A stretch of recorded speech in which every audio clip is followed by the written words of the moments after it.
সাহেব গত 5 দিন এক সময় তাদেরকে মুনাফেক হিসেবে ফতোয়া দিয়েছে। তারা গীতা পাঠ করছে, সেখানে গিয়ে বলছে আপনাদের পূজা আর আমাদের রোজা নাকি এক জিনিস। মানুষ বিএনপি নেতা কর্মীরা ঐক্যবদ্ধ, আমাদের মধ্যে কোনো বিভেদ নাই, আমাদের মধ্যে কোনো ভুল বোঝাবুঝি নাই, আমরা ঐক্যবদ্ধ।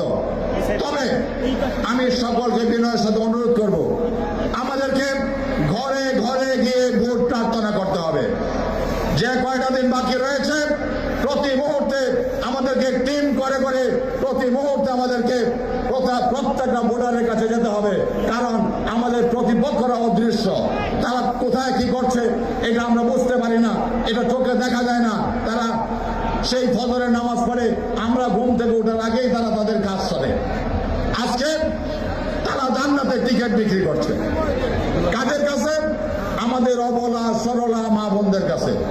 তারা আমাদের সহজ সরল মানুষের কাছে জান্নাতের টিকিট বিক্রি করছে।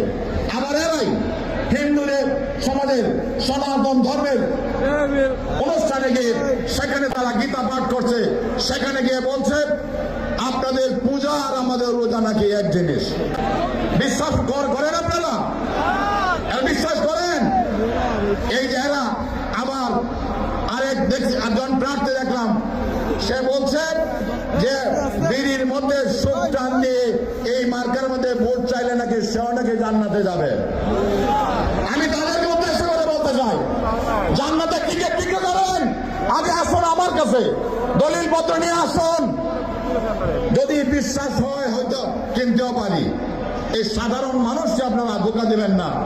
আরেকটা বিষয় আপনাদের কাছে স্পষ্ট করতে চাই, যারা এক সময় বিএনপির সাথে মুনাফিকি করেছে, যারা এক সময় স্বাধীনতা যুদ্ধের সময় এদেশের যুদ্ধের আমাদের স্বাধীনতা সংগ্রামের বিরুদ্ধে অবস্থান গ্রহণ করেছিল, যারা অনেক দলের সাথে মুনাফিকি করেছে, তারা অতি সম্প্রতি যে ইসলামী জোট করেছিল, সেই জোটের প্রধান দেখলাম গত 5 দিন একটা অনুষ্ঠানে সেই দলকে মুনাফেক দল হিসেবে ফতোয়া দিয়েছে, দেয় নাই?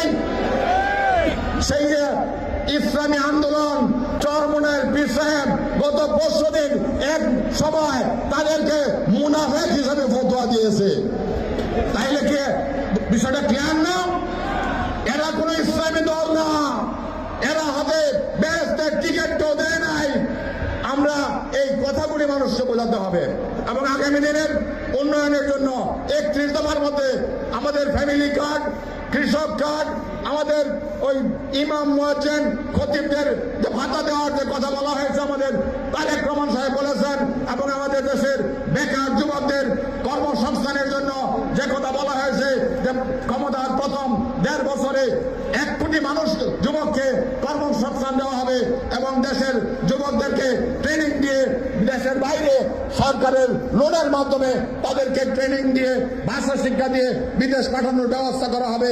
আমাদের দেশকে উন্নত করার জন্য, এদেশের আর্থসামাজিক উন্নত করার জন্য, এদেশের মানুষের শান্তির পরিবেশ তৈরি করার জন্য যে কর্মসূচি নিয়েছেন তারেক রহমান সাহেব, এইটাতে আমাদের মুক্তি অপেক্ষা করছে। ভাইরা আমার, বন্ধুরা আমার, এই কর্মসূচিগুলি বাস্তবায়ন করা গেলেই বাংলাদেশ হবে স্বপ্নের দেশ, বাংলাদেশ হবে সুন্দর দেশ। আমাদের সমাজ থেকে ঘুষ দুর্নীতি নির্মূল করতে হবে, মাদক সন্ত্রাস চাঁদাবাজ মুক্ত করতে হবে, যেটা আমাদের তারেক রহমান সাহেবের ভিশন। উনি বলেছেন we have a vision for the country and for the peoples. এই ভিশনকে সফল করতে হলে আমাদের সবাইকে ঐক্যবদ্ধভাবে কাজ করতে হবে। শুধু মিটিংয়ে বক্তৃতা দিয়া আমরা বাহবা নিলে চলবে না, ফেসবুকে এই কর্মসূচি একটু করে ছেড়ে দিলে আমাদের লাভ হবে না। আগামী দিনে আমরা সবাই একসাথে কাজ করবো না? ভোট দিব কিসে? ভোট দিব কিসে? সবাইকে ধন্যবাদ।